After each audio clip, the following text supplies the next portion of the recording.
പ്രതിഷ്ഠയൊക്കെ നടത്തുമ്പോൾ താന്ത്രികമായ ബന്ധത്തിലുള്ള ക്ഷേത്രാചാരവും ഉണ്ടാവും.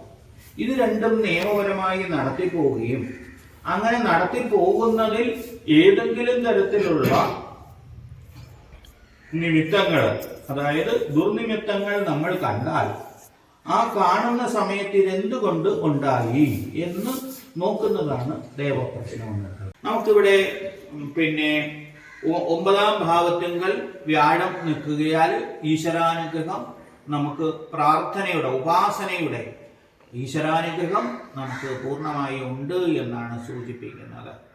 അപ്പോൾ ഈശ്വരാനുഗ്രഹം ഉള്ള ഒരു പ്രശ്നമാണ്. അങ്ങനെ ഒരു പ്രശ്നം കിട്ടിയാൽ ആ പ്രശ്നരാശിക്കനുസരിച്ചിട്ട് ബാക്കിയുള്ള ഗ്രഹഗോചരങ്ങൾ അനുസരിച്ച് ഇന്നത്തെ ഈ താമ്പൂലം തന്നിട്ടുണ്ട്. ആ താമ്പൂല പ്രശ്നം എടുക്കുകയാണ് നമ്മുടെ പ്രധാന അജണ്ട.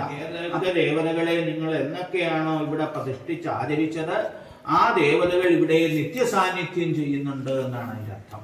നിത്യസാന്നിധ്യം എന്ന് പറഞ്ഞാൽ നമ്മളൊക്കെ എന്നും ഇവിടെ വരുന്നവരായിരിക്കില്ല. 360 ദിവസവും നമ്മളെല്ലാവരും ഇവിടെ വരില്ല. പക്ഷേ ഈ ദേവി 360 ദിവസവും ഇവിടെ ഉണ്ടെന്നാണ് പറഞ്ഞിരിക്കുന്നത്. നിങ്ങളിൽ ആര് വന്ന് ദേവിയെ പ്രാർത്ഥിച്ചാലും ആ പ്രാർത്ഥനയുടെ അനുഗ്രഹം ദേവി തരുന്നുണ്ടെന്നാണ്. അപ്പോൾ നിത്യസാന്നിധ്യം എന്ന് വെച്ചാൽ എന്നും പ്രസന്റ് ആണെന്നറിയാം. ഇവിടെ പ്രശ്നരാശിയുടെ ആരൂഢാദി വിഷയങ്ങൾ നോക്കുമ്പോൾ വൃശ്ചികൻ രാശി സ്വർണ്ണാരൂഢവും ഉദയാരൂഢം ധനുരാശിയാണ് വന്നിരിക്കുന്നത്.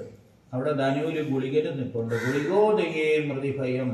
അടുത്ത കാലത്തായി പ്രാദേശികമായി മരണങ്ങൾ വർദ്ധിച്ചു വരുന്ന അവസ്ഥ ഉണ്ട് എന്നും ഭാവിയിലും ഈ മരണദുഃഖങ്ങൾ നിലനിൽക്കുന്നു. അതും അകാല മരണങ്ങൾ. നമ്മൾ ഇവിടെ വരാതെ മറ്റേത് സ്ഥലത്ത് പോയാലും, ഗുരുവായൂർ പോയാൽ പോലും സമാധാനം കിട്ടില്ല. അതെന്താ കാര്യമെന്ന് വെച്ചാൽ, ഗുരുവായൂരപ്പൻ്റെ അടുത്ത് ചെന്ന് നമ്മൾ പ്രാർത്ഥിക്കുന്ന സമയത്ത് നീ ഏത് കുടുംബത്തിലേതാണെന്നാണ് ഗുരുവായൂരപ്പൻ ചോദിക്കുന്നത്. അപ്പോൾ നമ്മൾ ഉടനെ തന്നെ പറയും പള്ളിമൺകുഴി കുടുംബത്തിലെ അംഗമാണ്. അപ്പോൾ ഗുരുവായൂരപ്പൻ പറയും ആ കുടുംബത്തിലേക്കുള്ള അനുഗ്രഹം ഞാൻ ആ കുടുംബത്തിലേക്ക് അയച്ചേക്കാമെന്ന് ഗുരുവായൂരപ്പൻ ഉടൻ തരും. നമ്മുടെ കയ്യിൽ അനുഗ്രഹം തന്നു വിടത്തില്ല. കുചേലന് പോലും കയ്യിൽ കൊടുത്തിട്ടില്ല എന്നാണ് കുടുംബത്തിലേക്ക് അയച്ചിട്ടുള്ളൂ.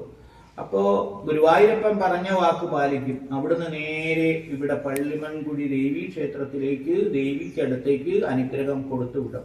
ആ അനുഗ്രഹം കൊടുത്തു വിട്ട് ഇവിടെ എത്തുമ്പോൾ ഈ ദേവി പറയും അവരാരും ഇവിടെ എങ്ങും വരാറില്ല, എനിക്കൊട്ട് കൊടുക്കാനും നിവർത്തിയില്ല. രണ്ടാമത്തത് അതിന്റെ ബലം കുറഞ്ഞു നിൽക്കുന്നു എന്നാണ്. ജീർണം സംസ്കൃതമർക്കജേ, അതായത് ആദിത്യനും കൂടെ ചേർന്ന് കഴിഞ്ഞാൽ ബിംബോപാധികളിൽ എന്തെങ്കിലും ബലമായിട്ടുള്ള ചേരുവയോ അല്ലെങ്കിൽ ഭാരം ഏറിയിരിക്കുന്ന അവസ്ഥാവിശേഷമോ അതോടൊപ്പം തന്നെ ആ ശനിയുടെ യോഗം കൂടി വരുമ്പോ അഷ്ടബന്ധ വിജീർണേതു ന അർച്ചയിൽ ബുധ.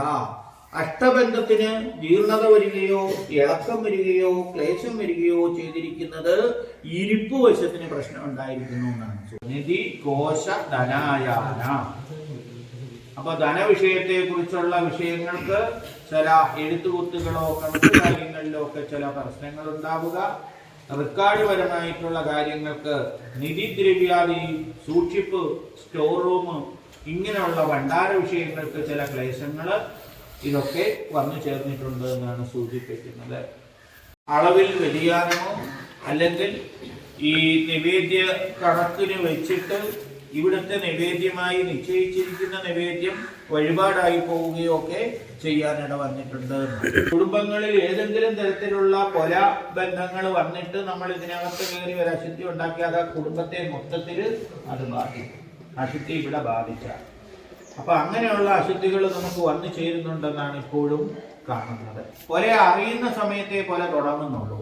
നമ്മുടെ ചെവിയിൽ കേൾക്കുമ്പോഴേ കൊല തുടങ്ങുന്നു. കേട്ടും മറ്റൊന്ന് കണ്ടും എന്നാണ്. കേട്ട് കൊല ബാലാവിനാണ്. കണ്ടു ബോധ്യം വരുന്നത് ആർത്തവാശുദ്ധി, ആർത്തവ ദർശനം എന്നാണ്. അപ്പോൾ ആ മാസപ്പീരീഡ് ആയിരിക്കുന്ന ഒരു ഭക്തയ്ക്ക് മാസം തൊഴിൽ ഇവിടെ നടത്തിക്കൊണ്ടിരിക്കുകയാണ്. ഈ മാസം 30-ാം തീയതി ആയി, നാളെ 1-ാം തീയതിയാണ് മലയാളം. ഇന്ന് തന്നെ വന്നില്ലെങ്കിൽ മാസം തൊഴിൽ അവർക്ക് മുടങ്ങും. എങ്കിൽ ഇന്ന് വൈകുന്നേരം കുളിച്ച് ഒരുങ്ങി റെഡിയായി ഇറങ്ങുന്ന സമയം വരെയും അവർ അശുദ്ധി ആയിട്ടില്ലെങ്കിൽ അവർക്കിവിടെ വരുന്നതിന് തടസ്സമില്ല. വന്ന് പ്രദക്ഷിണ നമസ്കാരങ്ങൾ ചെയ്യുന്ന സമയത്ത് ഇവർക്ക് എന്തെങ്കിലും സംശയങ്ങളോ അച്ചാന്യങ്ങളോ തോന്നിയാലും അശുദ്ധിയാകുന്നില്ല. ഇത് എപ്പോഴാണോ പിന്നെ കണ്ടു ബോധ്യം വരുന്നത് അപ്പോഴേ അശുദ്ധമാകുന്നതാണ്. സാധാരണഗതിയിൽ ആരോഗ്യമുള്ള സ്ത്രീകൾക്ക് 4 കുളി 5 കുളി എന്ന് പറയുമ്പോൾ ശരീരശുദ്ധിയാവും. എന്നാൽ 6ഉം 7ഉം ഈ സംശയത്തിന്റെ നിഴലിൽ വെച്ചിരിക്കുന്നതാണ്.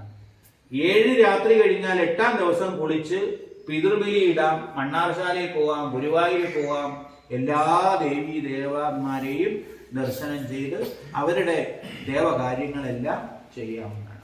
ആചാരങ്ങളും കൗളാചാരങ്ങളും വാർഷികമായിട്ടുള്ള കൊടുതി ആചാരങ്ങൾ, വാർഷികമായിട്ടുള്ള പടുക്ക, വാർഷികമായിട്ടുള്ള മാടനൂട്ട്, മർദ്ദയൂട്ട്, പേയൂട്ട് എന്നൊക്കെ പറയുന്ന കൊടുതി ആചാരങ്ങൾ, ഇത്തരം വിഷയങ്ങളിൽ ഈ കാഴ്ചദ്രവ്യങ്ങളായിട്ട് കുടുംബജനങ്ങൾ കൊണ്ടുവന്ന് ചെയ്യണം എന്ന് പറയുന്നത് ഇപ്പോഴും വളരെ ലോപമായിട്ടുള്ള അവസ്ഥയാണ് ഉള്ളതെന്നാണ് സൂചിപ്പിക്കുന്നത്. അപ്പൊ കുടുംബങ്ങളിൽ നിന്ന് നിങ്ങളിപ്പോ ഈ അരിയോ തെരളിയിലയോ മറ്റ് പഴക്കൊലയോ കൊണ്ടുവരുന്ന അവസ്ഥ ഉണ്ടോ? അതോ ഇപ്പോഴും നിങ്ങൾ കടയിൽ നിന്ന് വാങ്ങിക്കുന്ന പരിപാടി തന്നെയാണ്? അതോ കൊടുതിക്ക് നിങ്ങൾ ഗൂഗിൾ പേ വഴി കൊടുതില്ല? ഭക്ഷണ സാധനങ്ങൾ കഴിച്ചിട്ടും ക്ഷേത്രത്തിൽ പ്രവേശിച്ചിട്ടുള്ള ദോഷം വന്നിട്ടുണ്ടെന്നാണ് സൂചിപ്പിക്കുന്നത്. അപ്പോൾ ഞാനിന്ന് കുളിക്കാതെ, ഞാനിവിടുത്തെ പൂജാരിയാണെങ്കിൽ കുളിക്കാതെ ഇതിനകത്ത് കയറിയാലും അശുദ്ധിയാണ്.